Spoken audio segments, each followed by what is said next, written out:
there is a pattern that confuses almost everyone who encounters it for the first time. A person earns more money. Their lifestyle expands to match it. And at the end of every month, regardless of what the number on their paycheck says, they find themselves in almost exactly the same financial position they were in before the raise arrived. This is not a rare experience. It is not the result of bad luck or unusual circumstances. It is one of the most consistently documented patterns in the entire field of behavioral economics, and it has been observed with remarkable consistency across every income level, every culture, and every era of recorded human history. The ancient world named it, the modern world confirmed it, and the truly wealthy, the people who have built genuine, lasting financial security, have understood it and quietly protected themselves from it for centuries. In this video, we are going to examine this pattern with complete precision. We are going to trace its origins, understand the psychology behind it, and most importantly, decode exactly what the wisest wealth builders across history did to escape it permanently. Because the solution is not what most people expect. And understanding it may be the single most important financial insight you ever encounter. The pattern we are examining today is called lifestyle inflation. But that term, clean and clinical as it sounds, does not fully capture what is actually happening beneath the surface when this pattern takes hold of a financial life. Lifestyle inflation is not simply the natural tendency to spend more as you earn more. It is something far more psychologically precise and far more difficult to escape than that description suggests. It is the systematic, almost automatic process by which every increase in income is immediately converted into an equivalent increase in ongoing financial obligation, leaving the person's actual financial position, their real security, their genuine freedom, essentially unchanged regardless of how significantly their income has grown. The person earning $30,000 a year and the person earning $300,000 a year can occupy exactly the same financial position, the same distance from genuine security, the same vulnerability to disruption, the same absence of real freedom, if the pattern has been allowed to operate unchecked in both their lives. This is the reality that the income-focused financial culture of the modern world almost never discusses. Because the modern financial conversation is built almost entirely around income. Earn more, get the raise, land the promotion, build the business. All of that is valuable. None of it is sufficient. Because income without the understanding and discipline to manage lifestyle inflation does not build wealth. It builds a more expensive version of the same financial trap. The ancient world observed this pattern with extraordinary precision. Long before behavioral economists gave it a name, the Stoic philosophers of ancient Rome were writing about it with a clarity that remains startling today. Seneca, writing nearly 2,000 years ago, described a phenomenon he observed consistently among the wealthiest citizens of Rome.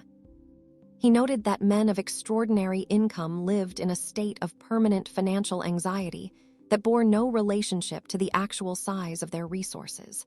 They earned more than they could reasonably spend. And yet they spent precisely as much as they earned, and sometimes more, because their desires expanded in perfect proportion to their capacity to satisfy them. Seneca called this the slavery of appetite. Not because desire itself is wrong or dangerous, but because the unexamined, undisciplined appetite, the desire that is never questioned, never managed, never deliberately shaped by wisdom, grows without limit. And the person whose appetite grows without limit can never outrun it. No matter how fast they run, no matter how much they earn, no matter how many raises arrive, how many promotions are achieved, how many income milestones are passed, the appetite is always one step ahead. And the distance between where they are and where they feel they need to be in order to feel secure and satisfied never closes. This is the ancient description of lifestyle inflation. And the ancient solution to it, which we will examine in precise detail, is not what modern financial culture would have you believe. The first thing the wisest wealth builders understood about lifestyle inflation is that it is not a weakness of character. It is a feature of human psychology. This distinction matters enormously, because if lifestyle inflation were simply a weakness, a failure of discipline that better people do not experience, then the solution would be simple willpower.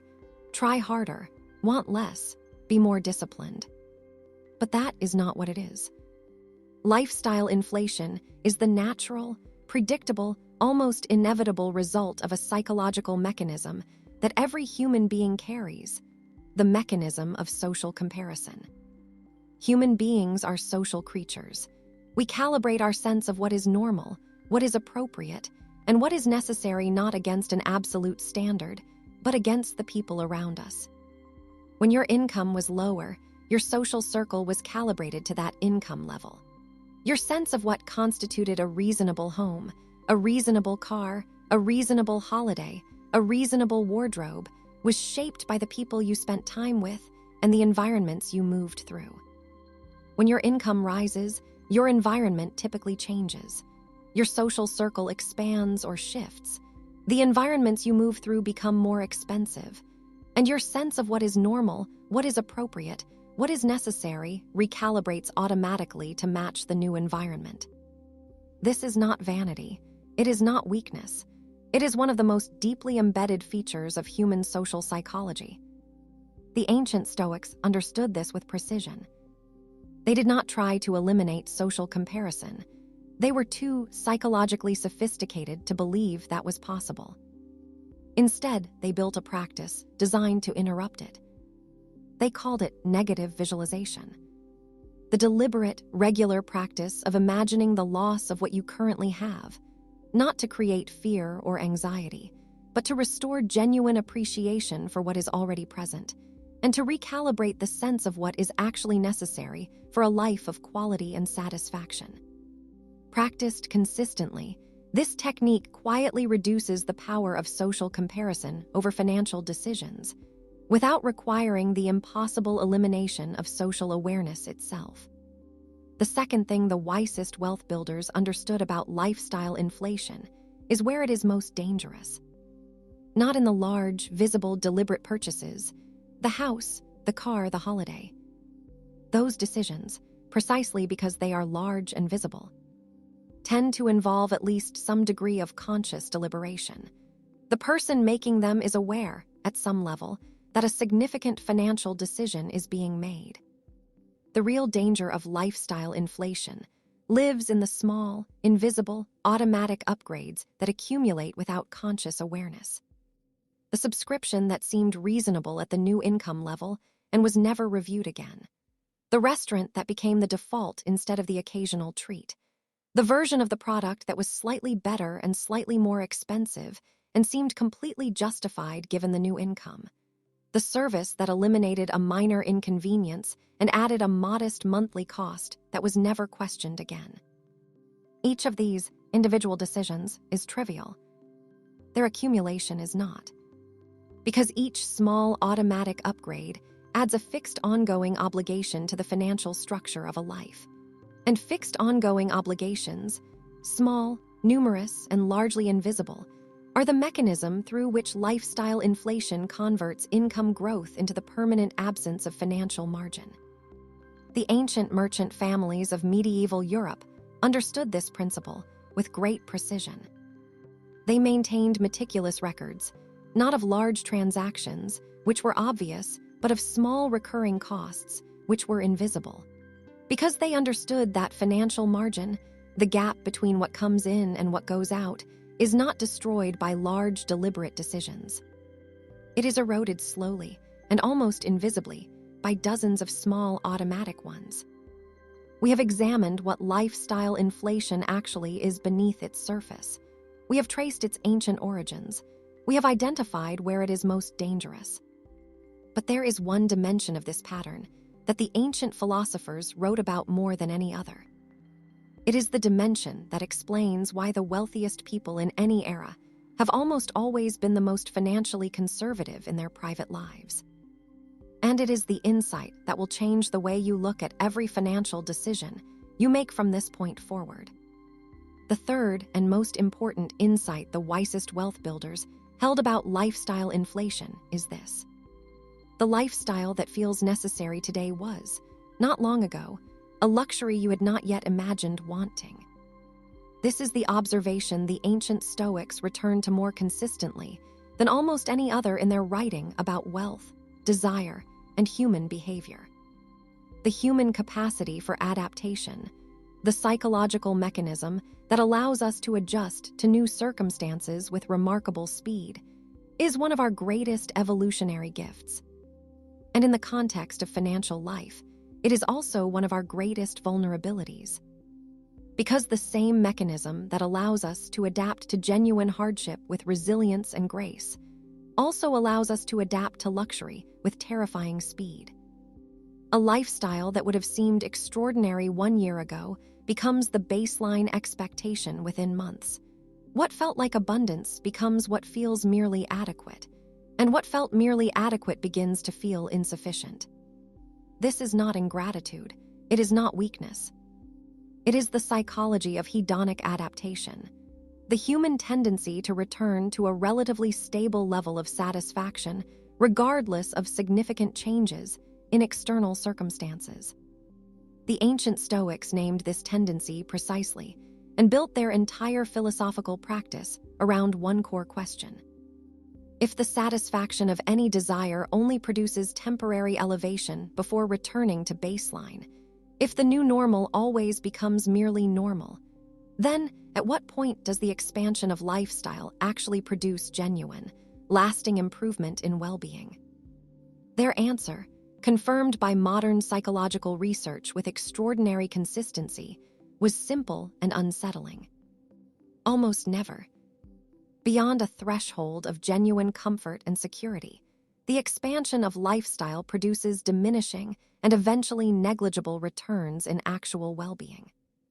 While the financial obligations that lifestyle expansion creates are permanent. The pleasure fades, the payment remains. This is the deepest truth about lifestyle inflation that the ancient world understood, and that the modern consumer economy is built to prevent you from ever clearly seeing. There is a fourth dimension of this pattern that deserves careful and precise attention.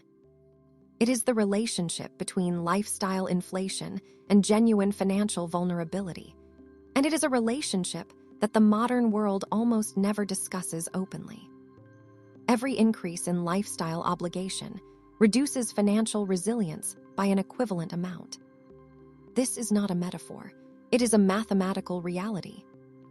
The person whose monthly financial obligations consume 95% of their monthly income is not simply in a different financial position from the person whose obligations consume 50% of their income.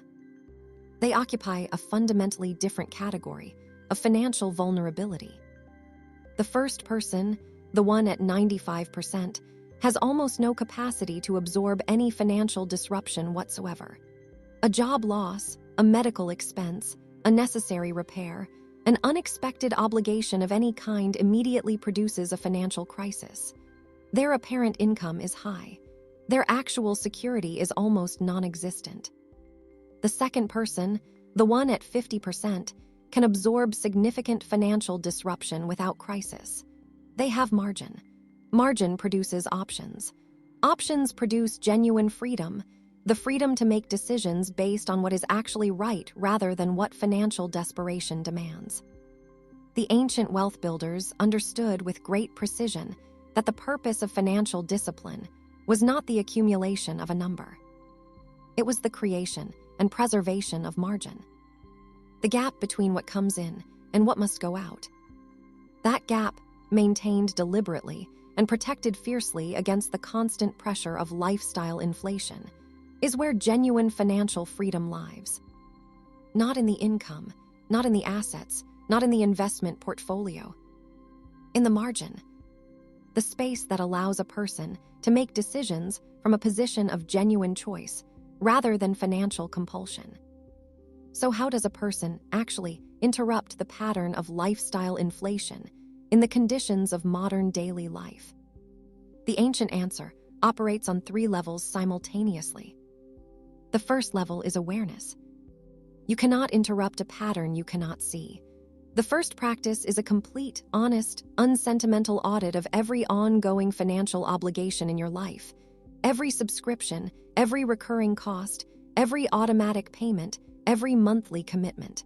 Not to eliminate them all, but to see them all clearly for the first time as a complete picture. Most people who do this for the first time are genuinely surprised by what they find. Not because the individual items are shocking, but because the accumulated total is. The second level is the deliberate creation of a margin target. Not a budget in the conventional sense, a specific, concrete, non-negotiable percentage of every unit of income that exits the spending system before lifestyle has the opportunity to absorb it. This is the same 10% principle discussed in our previous video, but understood now in the specific context of protecting it from lifestyle inflation. The margin target is not a savings goal, it is a floor. The minimum acceptable gap between what comes in and what goes out, maintained regardless of income level, regardless of what the social environment around you considers normal, regardless of every pressure the consumer economy brings to bear on that gap.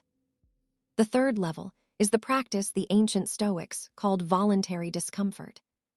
The deliberate, periodic, chosen experience of living below what is currently available, not as deprivation, but as a recalibration of what is actually necessary for a life of genuine quality.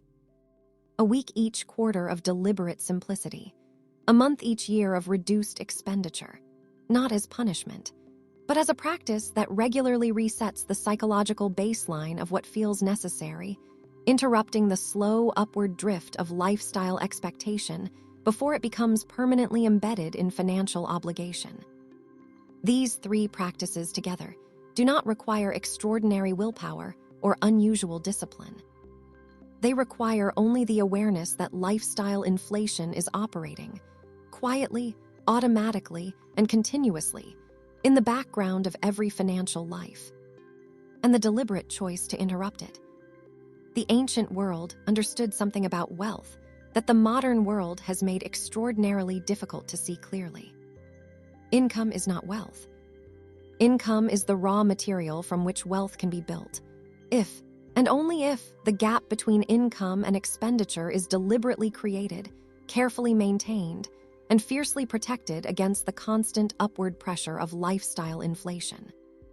The person who earns $30,000 and lives on $25,000 is building genuine wealth. The person who earns $300,000 and lives on $200,000 and $95,000 is not. The number is almost irrelevant. The margin is everything. This is what the Stoic philosophers of ancient Rome understood when they wrote about the slavery of appetite. This is what the ancient merchant families understood when they maintained meticulous records of small recurring costs. This is what the quietly wealthy of every generation have understood when they chose, again and again, to live below what was available rather than up to what was possible. They were not depriving themselves. They were protecting something far more valuable than any individual purchase could have provided. The margin, the gap, the space. The place where genuine financial freedom is built, not dramatically, not suddenly, not through any single brilliant decision, but quietly, consistently, and with the patient discipline that has always been the foundation of lasting wealth. You do not need a higher income to build real wealth. You need a protected margin. And you need the wisdom to defend it against the most powerful and persistent financial force in modern life. Starting today. Thank you for watching Timeless Wealth Code. If this video added clarity to something you have felt but never fully understood, subscribe and turn on notifications. A new lesson in ancient wisdom and wealth psychology arrives every week. We will see you in the next one.